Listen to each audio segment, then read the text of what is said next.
One phase of painful experience that we went through. I know, I mean, we have so many others.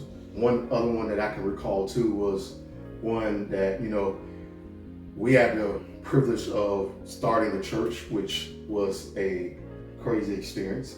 And I remember the crazy experience that we really ever went through. But I remember when we first started it, you went through a lot of anxiety to the point where you had to go and you got diagnosed with anxiety. You had to get on pills and everything. Remember that? Yeah, I had extreme anxiety. Yeah. Let's preface this by saying this is in the middle of COVID. Yep. So There's it's a lot not going just the church, okay? We have a diabetic child. Everybody remember when they was going crazy about COVID, what were some of the high risk things? If you got these health conditions and you get COVID, you could be out of here. Oh, yeah. Diabetes was definitely one of them. Heart disease, some other ones, but diabetes is definitely in there. So we're in the middle of COVID. We have a diabetic child. Everybody's in their house, stuck in their house. Life as we knew it was turned upside down, most definitely unprecedented times. And then this guy decided that we were going to start launching a church in the middle of all of this. So yes, my anxiety, I've always been a person that kind of dealt with anxiety, but my anxiety went through the roof during this season when we first started the launching this church. And yes, I went to my doctor, was diagnosed with generalized anxiety disorder, and put on some anxiety medication. That actually, medication and my prayer life and God is what I believe helped pull me through. And by the way, and we also preface, it wasn't like this guy just came up with an amazing idea No, it wasn't like that. No. to launch a church. No. It was already, he got clarity from what he felt by God and confirmation by others.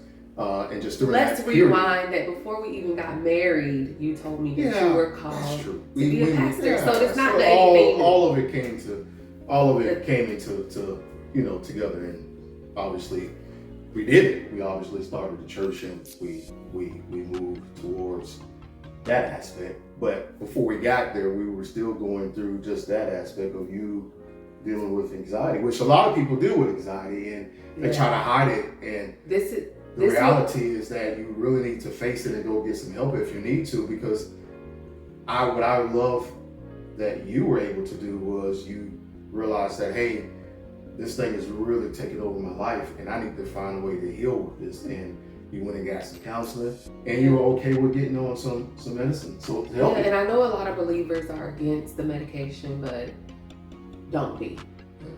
My counselor, and I don't feel like everybody in the world needs to get a Christian counselor, but for me it was important that I had a counselor that was a believer, and the help that she gave me, the tools and the support that she gave me was backed with scripture. And that was extremely helpful to me as a believer, because scripture is what my life is built on.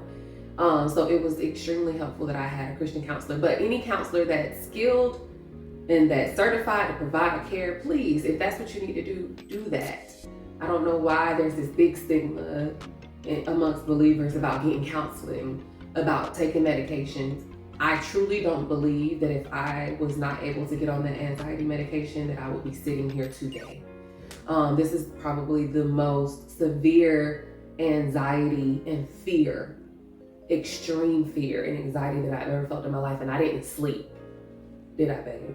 No, you didn't sleep. I stayed up all night because I was terrified. Yeah. So I didn't sleep. So the anxiety medication. Yeah, I remember I used to try to put the music on for you. Yes, he would put music, he would put pray, he would scriptures, worship music, sleep music, all type of sleeping medication. Like, I probably took so much sleeping medication that I could have OD'd and I could not sleep. Yeah. I was literally bound by fear, and I would just stay up all night. And what I was going to say was that the anxiety medication allowed me to be able to sleep. So then I could, what I feel like, fight for my life, to be able to be where I am today, because I was so exhausted and scared that I just couldn't do anything. But the The anxiety medication calmed my mind down enough to where I was able to rest.